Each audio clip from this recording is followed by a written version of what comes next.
बड़ी खबर यहाँ पर आ रही है। तेज प्रताप यादव जो है उनकी तरफ से ये बात सामने आ रही है कि वो कह रहे हैं कि मेरी जान को खतरा है। तो यहाँ पर एक तरफ उनकी सुरक्षा से जुड़ी खबर की बात हम आपको दिखा रहे हैं और तेज प्रताप यहाँ पर कह रहे हैं कि मेरी जान को खतरा है। आपको बता दें कि गृह मंत्रालय ने Y+ सुरक्षा देने का निर्देश अब तेज प्रताप यादव को दे दिया है और यहाँ पर खुद तेज प्रताप यादव ये कह रहे हैं कि उनकी जान को खतरा है। आखिर किससे उनकी जान को खतरा है, क्या कुछ बात वो यहाँ पर कहना चाह रहे हैं, ये बड़ी बात है यहाँ पर। सोमू, ये बहुत बड़ी बात यहाँ पर तेज प्रताप यादव कह रहे हैं, अपनी जान को खतरा वो यहाँ पर बता रहे हैं और इसी बीच Y+ कैटेगरी की सुरक्षा भी उनको दे दी गई है। क्या कोई जानकारी इस वक्त मिल पा रही है इस बारे में? बिल्कुल, देखिए तेज प्रताप यादव ने ये बात कही है और उन्हें जो सुरक्षा दी गई है, जैसा कि बाबा बता रहे थे, उसके ये मायने तो है ही क्योंकि उन्होंने सुरक्षा की मांग की और उसके बाद ये बात सामने आई है कि दहशत उनको हो सकता है।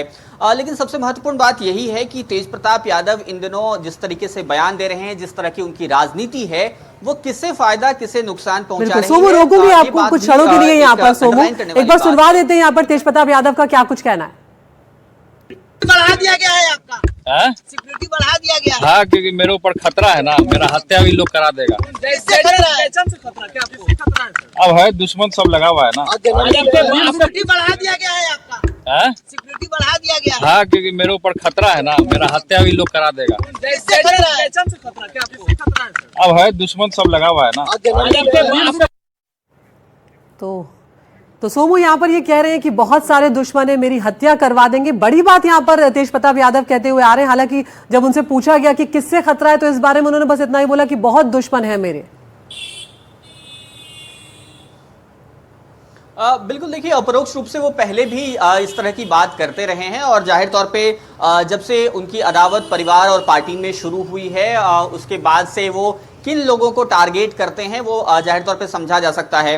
अपने इंटरव्यूज में या फिर जब मीडिया में वो बयान देते हैं या फिर अपनी सभाओं में भी वो कई सारे नामों का जिक्र करते हैं और नाम न लेते हुए जयचंद की ओर इशारा करते हैं। तो जाहिर तौर पे उसी और एक बार फिर से वो इशारा उन्होंने किया है। लेकिन जहाँ तक सुरक्षा की बात है, उनकी सुरक्षा जाहिर तौर पे बढ़ाई गई है और इसका अपना एक राजनीतिक निहितार्थ भी है। अब उसके बारे में जब चीजें और ज्यादा खुलेंगी तभी ये चीजें साफ हो पाएंगी। बिहार चुनाव के बीच में केंद्र सरकार ने तेज प्रताप यादव की सुरक्षा को लेकर एक बड़ा फैसला यहाँ पर लिया है और तेज प्रताप यादव को Y+ सिक्योरिटी यहाँ पर दी गई है। सूत्रों के अनुसार गृह मंत्रालय ने Y+ सुरक्षा देने के निर्देश यहाँ पर दे दिए। श्रेणी में कमांडो और केंद्रीय रिजर्व पुलिस बल के साथ 11 जवान होते हैं। सुरक्षा एजेंसियों ने हाल ही में तेज प्रताप की सुरक्षा संबंधित रिपोर्ट गृह मंत्रालय को सौंपी थी और इस रिपोर्ट को देखने के बाद गृह मंत्रालय ने सुरक्षा बढ़ाने का फैसला यहाँ पर लिया है और अब तेज प्रताप यादव जो हैं उनको यहाँ पर Y+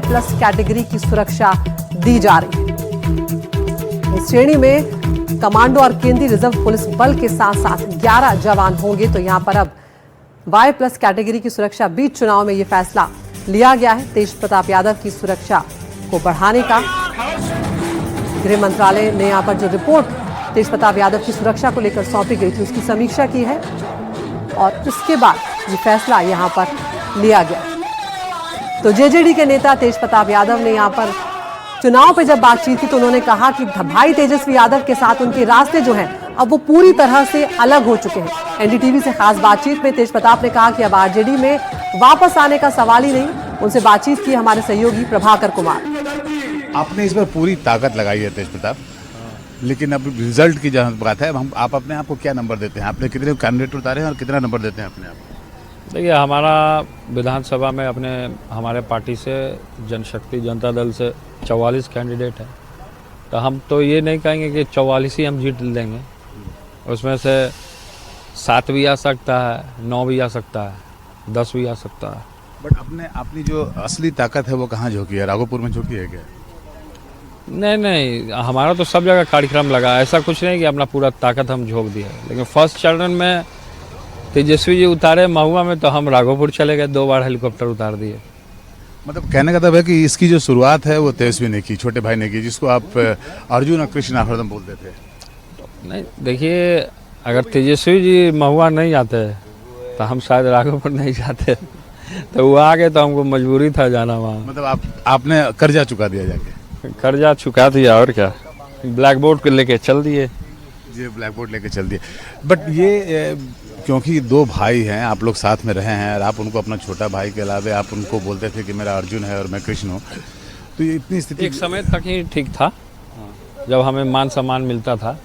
तब मान सम्मान के लिए कोई भी मरता है, जीता है, अपने स्वाभिमान से कोई समझौता नहीं करता है। बट गड़बड़ क्या हो? तो अब गड़बड़ जो भी रहा हो, खैर हमारा लाइन अलग हो गया, अब हम अपने राह पे निकल गए हैं, अब इसी को मजबूत करना है। नहीं वो ठीक है, बट तभी भी तो माता पिता का आशीर्वाद तो आपके साथ है ही। तो माता पिता का तो आशीर्वाद हर एक पुत्र पे, हर एक संतान पे होता है। बट मेरा मानना है कि आप चाहेंगे तो फिर से दोनों भाई एक साथ हो सकते हैं। नहीं नहीं, कभी नहीं, मरना कबूल करेंगे लेकिन दोबारा आरजेडी में नहीं जाएंगे हम। माँ बाप का रिस्पेक्ट, भाई बहन का रिस्पेक्ट अलग जगह है, पॉलिटिकल लड़ाई अलग जगह। और ये बताइए कि ये जो आप प्रचार कर रहे हैं तेज प्रताप, जैसे हेलीकॉप्टर है, ये है, वो है, तो अल्टीमेटली इसका खर्चा कहाँ से आ रहा है? ये सवाल आप तेजस्वी जी से भी पूछ सकते हैं कि इसका खर्चा कहाँ से आ रहा है, आप कहाँ से ला रहे हैं, या और भी लोग आ रहे हैं। तो ये कोई वो बड़ा बात नहीं कि कहाँ से आ रहा है, ये हम लोग का पार्टी, हम लोग चंदा किए हैं, उससे आ रहा है। तो अब कल आखिरी समय है चुनाव का, तो अब 5 बजे के बाद बंद हो जाएगा। तो एक बार फिर से आप बताइए कि आपको लग रहा है, क्योंकि तेजस्वी दावा कर रहे हैं कि महागठबंधन की सरकार बन रही है, वो तो 14 को पता चलेगा किसकी सरकार बन रही है, बिगड़ रही है। हम कैसे आपके जो नंबर्स आएंगे, अगर आपको समर्थन देने की नौबत आई तो आप किसको समर्थन देंगे, एनडीए को कि महागठबंधन? देखिए, जो रोजगार को देगा, जो रोजगार देगा, जो पलायन को रोकेगा, जो शिक्षा को बढ़ाएगा, जो काम करेगा, उसको हम देंगे, उसके साथ जाएंगे। वो कौन है आपके हिसाब से, एनडीए है कि जो भी आए, तेजस्वी है? वैसे जो भी आए, वो तो 14 को रिजल्ट आएगा, जिसका बहुमत ज्यादा होगा उसको। मतलब मेरा खाली तेज प्रताप से सवाल ये है कि अगर जरूरत पड़ी तेजस्वी की आपके मदद की सरकार बनाने में, तो क्या तेज प्रताप मदद करेंगे? सोचा जाएगा, तब का तब देखा जाएगा। चलिए तेज प्रताप, बहुत बहुत धन्यवाद और आपको फिर से एक बार शुभकामना हमारी। Thank you. तो यहाँ पर मनोरंजन हमारे साथ बने हुए, सोमू भी बने हुए। मनोरंजन, यहाँ पर एक तरफ तेज प्रताप यादव कह रहे हैं कि मरना पसंद करेंगे लेकिन आरजेडी में दोबारा नहीं जाएंगे, और दूसरी तरफ उनकी जो सुरक्षा बढ़ाई गई है उसको लेकर भी यहाँ पर अटकलों का बाजार गर्म है। किस तरह से देख रहे हैं आप?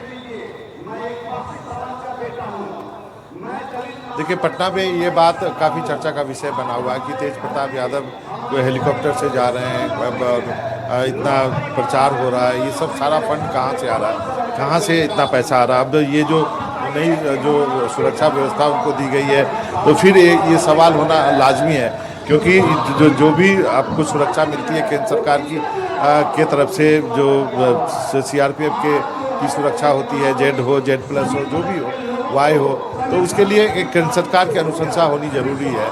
थ्रेट परसेप्शन होता है, लेकिन मुझे नहीं लगता कि तेज प्रताप को कोई थ्रेट परसेप्शन है ऐसा कि, और लेकिन उनको सुरक्षा दी गई है। तो आप समझ सकते हैं बिहार की जनता बहुत समझदार है, पॉलिटिकली काफ़ी अवेयर है, बहुत तरह की बातें चल रही है नेशनल टेलीविज़न पे, उन बातों को बिना वेरीफाई किए हुए आप नहीं कर सकते हैं, लेकिन सबको मालूम है कि कहाँ से हो रहा है ये सब और कौन इसके पीछे।